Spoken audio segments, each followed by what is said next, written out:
नमस्कार साथियों। आज हमारा टॉपिक है राजस्थान के संत और संप्रदाय। राजस्थान के संत और संप्रदाय से संबंधित आरपीसी ने पिछले एग्जाम्स के अंदर जो भी क्वेश्चन पूछे हैं उनको हम व्याख्या सहित पढ़ेंगे।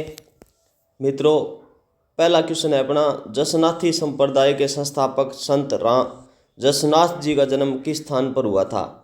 यानी जसनाथ जी का जन्म है, ये स्कूल लेक्चरर 2018 में प्रश्न पूछा गया है। इसका आंसर हो जाएगा कत्रियासर बीकानेर।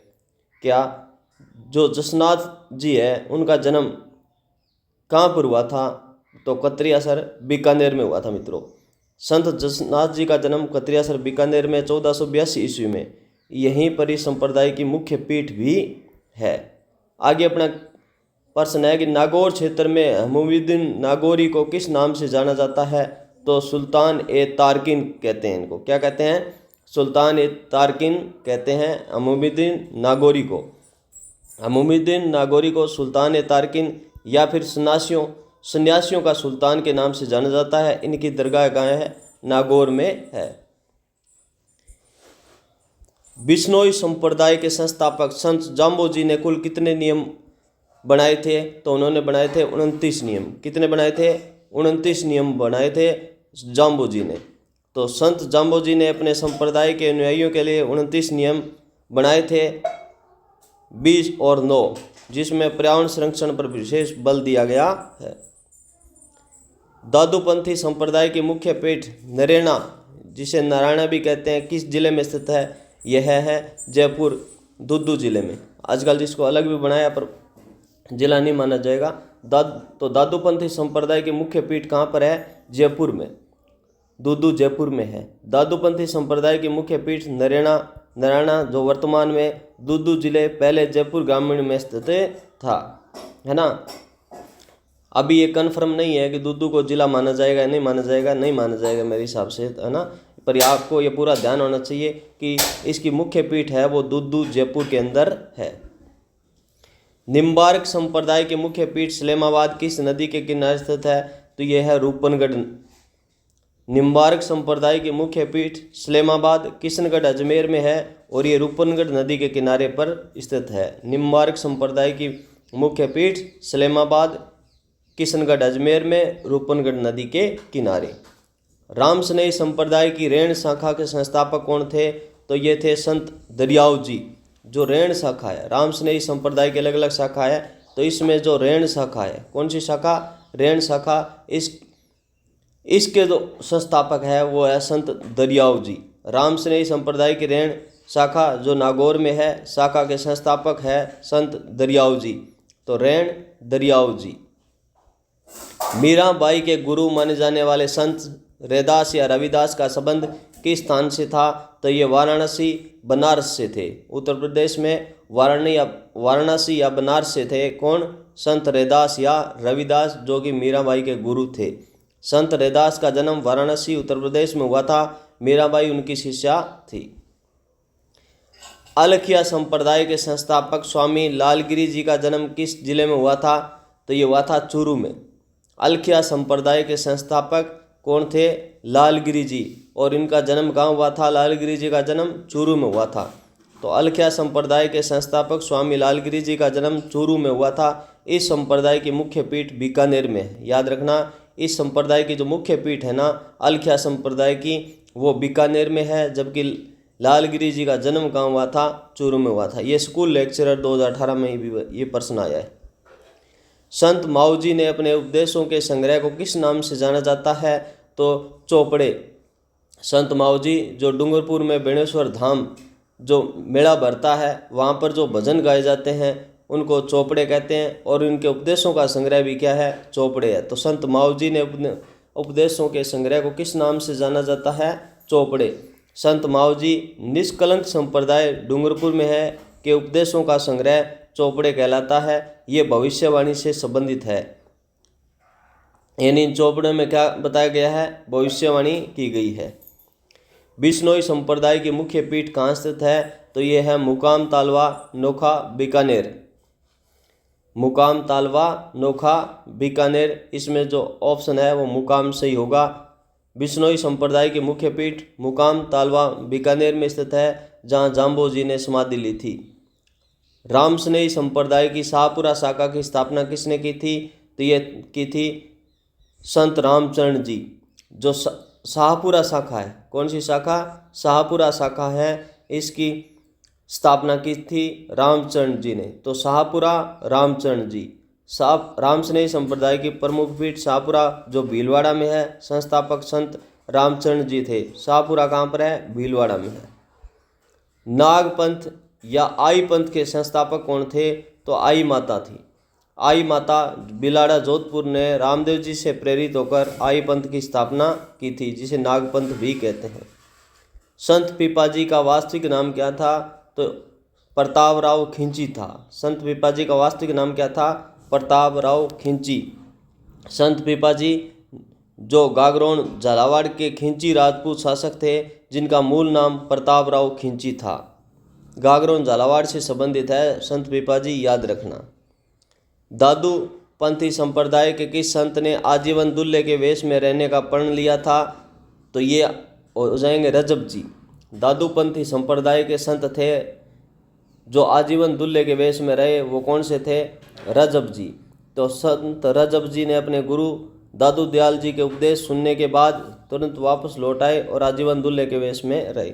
जब वो बारात लेकर के जा रहे थे तो उनको रास्ते में गुरु दादू दयाल जी मिल गए और उन्होंने उपदेश दिया। उनके उपदेश से वो इतने प्रभावित हुए कि उनके बाद उन्होंने वैराग्य ले लिया और जीवन भर इसी वेश में रहे। तो संत रजब जी जो दूल्हे के वेश में रहे। संत रामचरण चरणदास जी का जन्म राजस्थान के किस जिले में हुआ है? तो ये हुआ है देहरा अलवर में। चरणदास जी, क्या? चरणदास जी, देहरा अलवर। संत चरणदास जी का जन्म देहरा गांव अलवर में हुआ। उनके उपदेश है मेवात और दिल्ली क्षेत्र में प्रभावी हुए। जसनाथी संप्रदाय के अनुयायियों के लिए कितने नियम निर्धारित है? तो इनके लिए 36 नियम निर्धारित है। याद रखना मित्रों, जसनाथी संप्रदाय के लिए नियम कितने हैं? 36 है, जबकि विष्णोई संप्रदाय के लिए कितने हैं? 29 है। जसनाथी संप्रदाय के अनुयायियों के लिए 36 नियम निर्धारित है। नरेणा दादू दयाल जी की मृत्यु के पश्चात उनका शव किस स्थान पर रखा गया था? तो ये दादू खोल जिसको कहते हैं, उनके शव को वे भैराणा पहाड़ी अलवर में रखा गया था, है ना। दादू दयाल जी के शव को भैराणा पहाड़ी नरेणा में स्थित दादू खोल गुफा नामक गुफा में रखा गया था। दादूपंथी संप्रदाय के अनुयायी दर्शन करते हैं। संत पीपाजी की गुफा किस जिले में स्थित है? तो ये टोंक में है, टोडा राय सिंह में। टोंक के अंदर जो टोडा राय सिंह है गांव है, इसके अंदर है, टोंक के अंदर है। तो संत पीपाजी जो कि गागरोन झालावाड़ से संबंधित है और उनकी जो गुफा है ना, वो कहाँ है? टोंक में है। संत पीपाजी की गुफा टोडा राय सिंह टोंक में स्थित है, जबकि उनका मंदिर समदड़ी बाड़मेर में है और उनकी छतरी गागरोन झालावाड़ में है। देखो मित्रों, इन पे कंफ्यूज हो सकते हैं कि संत पीपाजी का जन्म स्थान कहाँ पर है। ये है गागरोन झालावाड़ से संबंधित है। प्रतापराव खिंची इनका नाम था और इनकी जो गुफा है वो टोंक में है और इनका जो मंदिर है वो कहाँ पर है? समदड़ी बाड़मेर में है। संत हरिदास जी का मूल नाम क्या था? तो हरि सिंह सांखला था। संत हरिदास जी का मूल नाम क्या था? हरि सिंह सांखला था। संत हरिदास जी का मूल नाम हरि सिंह सांखला था। वे डेडवाना नागौर के कुख्यात डकैत थे जो बाद में संत बन गए थे। तो हरिदास जी का नाम क्या था? हरि सिंह सांखला, और वो डेडवाना नागौर के थे। चरणदासी संप्रदाय की मुख्य पीठ कहाँ स्थित है? ये दिल्ली में है। चरणदासी संप्रदाय की मुख्य पीठ दिल्ली में है। संत चरणदास जी ने अपने मुख्य पीठ दिल्ली में स्थापित की थी। निष्कलंक संप्रदाय के संस्थापक संत मावजी किस क्षेत्र में लोकप्रिय थे? तो ये वागड़ क्षेत्र में लोकप्रिय थे। वागड़ का मतलब क्या होता है? डूंगरपुर बांसवाड़ा को क्या कहते हैं? वागड़ कहते हैं। जबकि बांगड़ है ना, वो जो शेखावाटी का है, झुंझुनू सीकर, उसको क्या कहते हैं? बांगड़ कहते हैं, नागौर का क्षेत्र। तो ये वागड़ है, डूंगरपुर बांसवाड़ा। तो निष्कलंक संप्रदाय के संस्थापक संत मावजी किस क्षेत्र के हैं? वागड़ के। संत मावजी ने वागड़ क्षेत्र डूंगरपुर बांसवाड़ा में निष्कलंक संप्रदाय की स्थापना की थी और इनका मुख्य धाम कहाँ पर है? इनका मुख्य धाम है बेणेश्वर डूंगरपुर में, जो माई नदी है उसके किनारे लगता है। जसनाती संप्रदाय के किस नियम में अग्नि नृत्य का उल्लेख मिलता है? तो यह है नियमों में नहीं है बल्कि पूजा विधि में है, यानी किसी भी नियम में अग्नि नृत्य के बारे में नहीं है। अग्नि नृत्य जसनाती संप्रदाय की पूजा विधि का एक हिस्सा है, लेकिन यह उनके 36 नियमों में सीधे तौर पर शामिल नहीं है। मित्रों याद रखना, स्कूल लेक्चर 2018 में प्रश्न पूछा गया था और सेम टू सेम ऑप्शन यहाँ पर मैं दे रहा हूँ, और इसका सही आंसर इसमें क्या हो जाएगा? नियमों में नहीं बल्कि पूजा विधि में है। परिणामी संप्रदाय के उपदेश किस ग्रंथ में संकलित है? तो यह है कूजलम स्वरूप में। परिणामी संप्रदाय का उपदेश है वो किस ग्रंथ में संकलित है? तो ये कूजलम स्वरूप में है। परिणामी संप्रदाय कूजलम स्वरूप, परिणामी संप्रदाय कूजलम स्वरूप। परिणामी संप्रदाय के संस्थापक प्राणनाथ जी के उपदेश कूजलम स्वरूप नामक ग्रंथ में संकलित है। मीराबाई के पिता का नाम क्या था? तो रतन सिंह था। मीराबाई के पिता का नाम क्या था? रतन सिंह था। मीराबाई के पिता का नाम रतन सिंह जो मेड़ता के शासक थे, उनके पति भोजराज जो राणा सांगा के पुत्र थे। रामस्नेही संप्रदाय की खेड़ापा शाखा के संस्थापक कौन थे? तो संत रामदास जी। जो खेड़ापा शाखा है वो उनके संस्थापक कौन है? रामदास जी। खेड़ापा रामदास जी, खेड़ापा रामदास जी। तो रामस्नेही संप्रदाय की खेड़ापा जो जोधपुर में है शाखा के संस्थापक रामदास जी थे। जाम्बो जी ने अपना अंतिम अधिकांश समय किस स्थान पर बिताया था? तो यह समराथल दौरा बीकानेर में बिताया था। मित्रों जाम्बो जी ने अपना अधिकांश समय कहाँ बिताया था? समराथल दौरा बीकानेर। जाम्बो जी ने समराथल दौरा बीकानेर में 1485 ईस्वी में बिश्नोई संप्रदाय की स्थापना की और अपना अधिकांश समय यहीं बिताया था। दादू दयाल जी के कितने शिष्य दादू पंथ के 52 स्तंभ कहलाते हैं? तो ये बिल्कुल 52 शिष्य हैं। ये आरपीसी सेकंड ग्रेड 2018 में पूछा है, देख लो मित्रों ऐसे प्रश्न कि 52 स्तंभ है तो कंफ्यूज नहीं होना है, 52 ही शिष्य थे। दादू दयाल जी के 52 प्रमुख शिष्य थे, दादू पंथ के 52 स्तंभ कहा जाता है। लालदासी संप्रदाय की मुख्य पीठ कहाँ स्थित है? तो यह है धौलीधु अलवर में। लालदासी संप्रदाय की मुख्य पीठ धौलीधु अलवर में है। लालदासी संप्रदाय की मुख्य पीठ धौलीधु अलवर में स्थित है। आगे अपना क्वेश्चन है, संत माऊ जी का निष्कलंक संप्रदाय मुख्यतः किस नदी के किनारे विकसित हुआ? तो यह है सोम और माही संगम पर। संत माऊ जी का निष्कलंक संप्रदाय है ना, वो कौन सी नदी के किनारे विकसित हुआ है? सोम और माही का जो संगम है। संत माऊ जी ने बेणेश्वर धाम, सोम और माही और जखम का संगम स्थल है। तीनों नदियां है ना, माही के अंदर सोम और जखम नदी मिलती है आकर के। वो कहाँ पर मिलती है? बेणेश्वर नामक स्थान पर मिलती है, जहाँ पर बेणेश्वर धाम है, ये डूंगरपुर के अंदर है, पर तपस्या की और यही निष्कलंक संप्रदाय का केंद्र बना है। तो ये भी पूछा जाता है कि सोम माई जखम नदियाँ आपस में कहाँ मिलती है? बेणेश्वर डूंगरपुर के अंदर। मीराबाई का जन्म किस गांव में हुआ था?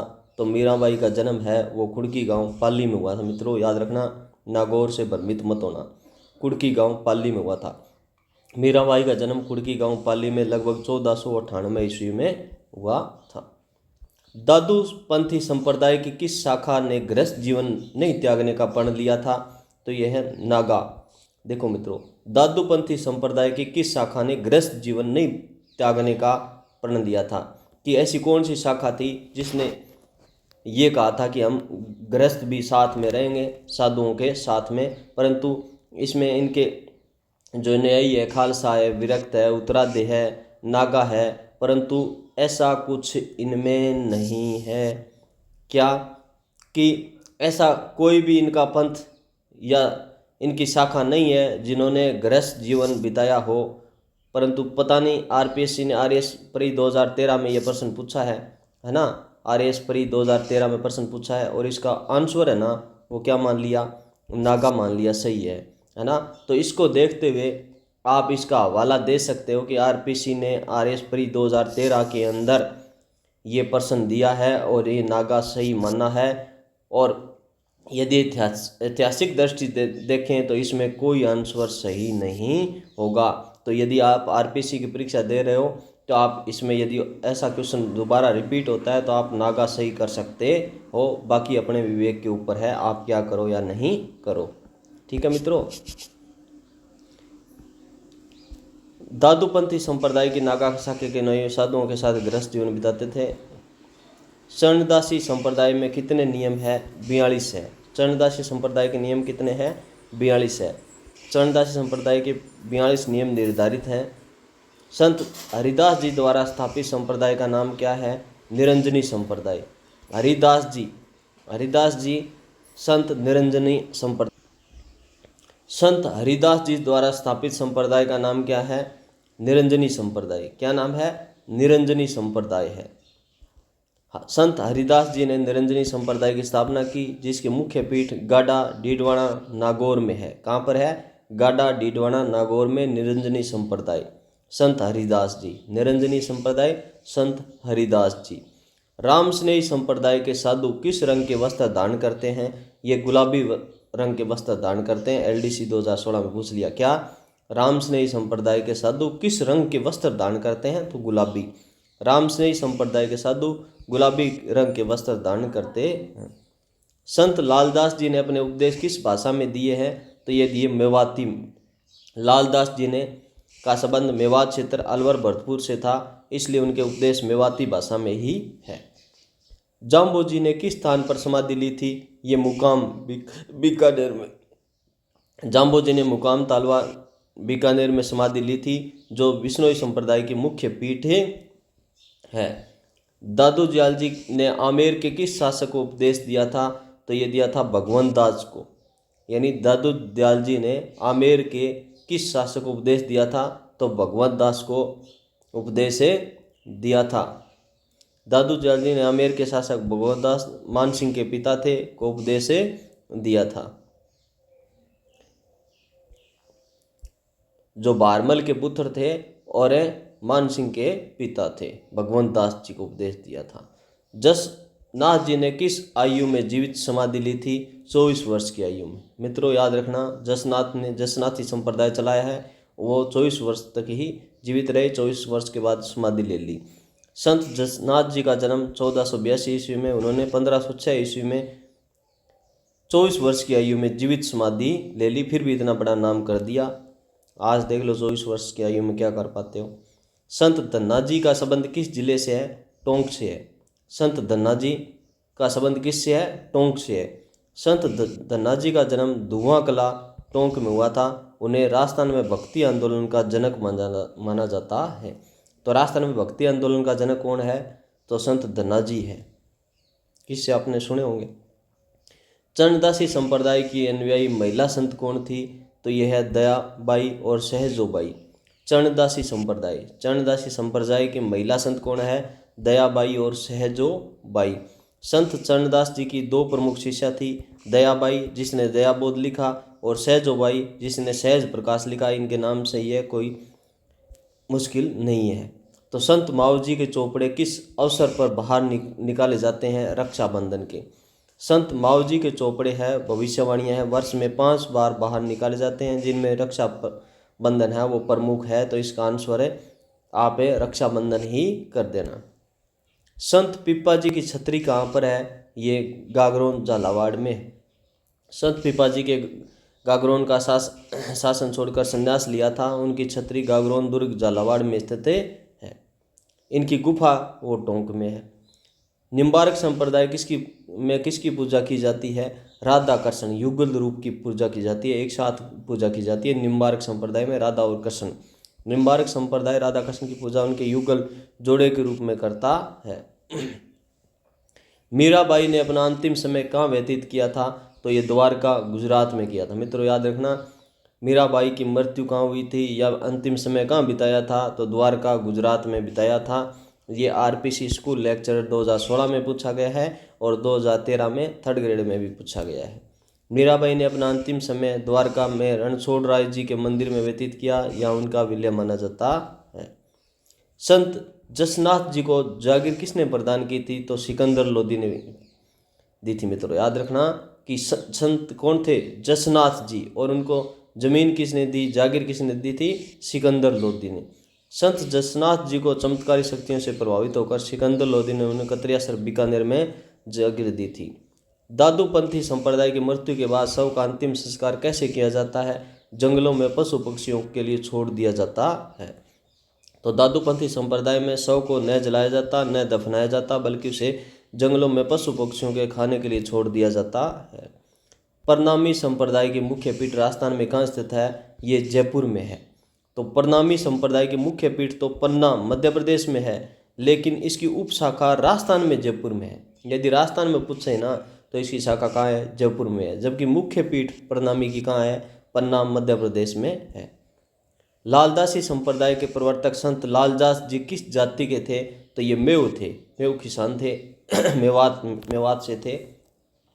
संत लालदास जी का जन्म धौलीदू अलवर में मेव जाति के एक परिवार में हुआ था। मित्रों, निम्बार्क संप्रदाय की पीठ सलेमाबाद के संस्थापक कौन थे? तो ये परशुराम देवाचार्य थे। कौन थे? परशुराम देवाचार्य थे। निम्बार्क संप्रदाय की पीठ सलेमाबाद के संस्थापक कौन थे? परशुराम देवाचार्य थे। निम्बार्क संप्रदाय की पीठ सलेमाबाद की स्थापना 16वीं शताब्दी में परशुराम देवाचार्य ने की थी। रामस्नेही संप्रदाय की सियंथल शाखा के संस्थापक कौन थे? तो संत रामदास जी थे। जो सियंथल शाखा है, कौन सी सियंथल शाखा है? रामदास जी। रामस्नेही संप्रदाय की सियंथल शाखा बीकानेर के संस्थापक संत हरिदास जी थे। तो मित्रों, इस प्रकार आज का ये टॉपिक हम यहीं पर समाप्त करते हैं। नेक्स्ट पार्ट है वो आगे की वीडियो में पढ़ेंगे। प्लीज़ दोस्तों, यदि आपको ये ठीक लगता है और आप मेरा हौसला बनाना चाहते हो तो ज़रूर इस वीडियो को लाइक करो और अपने दोस्तों के साथ शेयर ज़रूर करो, जिससे कि मेरे को आगे वीडियो बनाने के लिए हौसला मिलता रहे। ओके, थैंक यू दोस्तों।